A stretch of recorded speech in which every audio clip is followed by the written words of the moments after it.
I'd like to introduce you to someone. This is Cosmo. I got him from my son Kai, and I thought he'd be a great first robot. He's feature rich and crazy interactive. I bought him a few years ago on eBay for $130 used. Kai loves this bot, but eventually his battery died and stopped taking a charge. This was the perfect opportunity to repair this bot with Kai.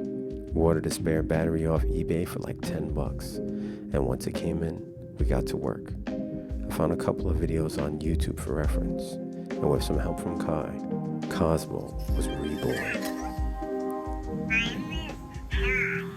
At this point in Cosmo's life cycle, there are a bunch of these robots floating around eBay with bad batteries.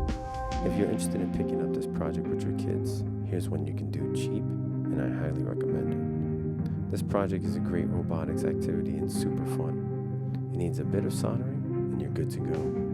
Kai had a ball, learned a lot, and got an opportunity to bring his robot back to life. If you like this video, make sure you stay tuned and follow for more.